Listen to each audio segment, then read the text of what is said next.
le travail de la justice consiste à faire des enquêtes. Je crois qu'il faut faire très attention. Ne tombons pas dans la facilité, dans l'invective. Et c'est ça que je déplore avec ces fameux réseaux sociaux.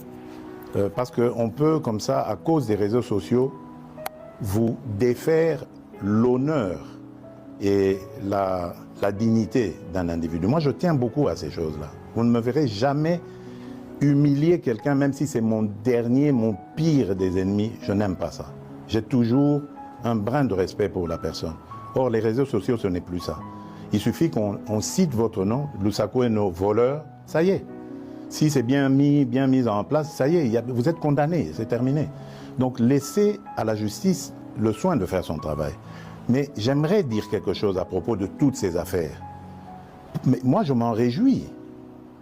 Je m'en réjouis parce que ça n'existait pas dans ce pays-là. Pourtant, des affaires, il y en a. Dans les casseroles, là. Et là, je suis déterminé. Vous avez vu le ministre qui est là, il a cette mission.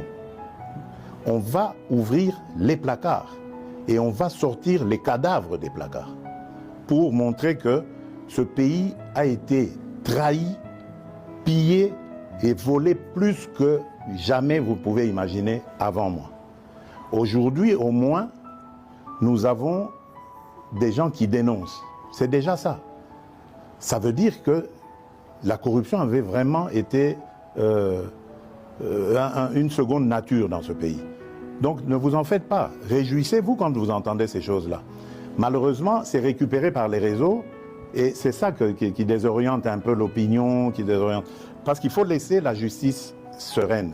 Vous savez qu'elle est déjà malade. On est en train de travailler à la remettre en place.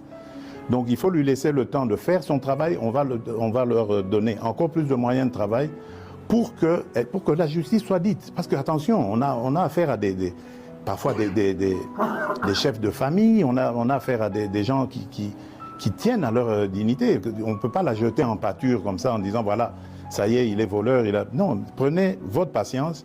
Jamais justice n'a été expéditive. Regardez, dans nos pays à tradition démocratique ici, il y a des procès qui durent 10 ans, 15 ans de corruption. Mais pourquoi est-ce que vous voulez que, parce qu'un nom a été cité, le lendemain, il doit être condamné? Mais non. Il faut lui donner les moyens de sa défense et voir comment ça va se passer. Monsieur le Président, vous avez cité le ministre de la Justice sans le citer. Justement, je voudrais poser une question à son sujet. Ouais. Sa nomination en tant qu'opposant a surpris agréablement beaucoup de gens. Très bien. Est-ce qu'on peut interpréter ça comme une ouverture aux forces de l'opposition? Bien sûr. Est-ce que c'est un jargon que vous passez? Bien sûr. Pour dire que vous voulez rassembler... Bien sûr, c'est une ouverture, bien sûr. Dernièrement, j'ai reçu, pour l'anecdote, les évêques de la Cinco, le jour où ils ont élu leur nouveau président, leur nouveau bureau. Et dans nos discussions, je ne vais pas les dévoiler ici, mais il y a eu une demande allant dans ce sens. Mais ma réponse était claire. J'ai dit, mais seigneurs, je suis à votre disposition. Je ne demande que ça. Mais dites-moi, comment vais-je m'y prendre? J'ai pris l'exemple que de trois opposants.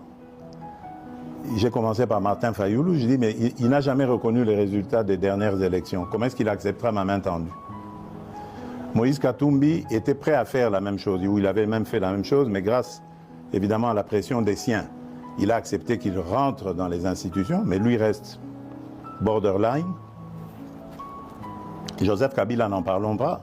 Lui, il a carrément boycotté les élections et prépare une insurrection, parce que l'AFC, c'est lui. Donc, dites-moi, je fais quoi? Je n'avais pas eu de réponse.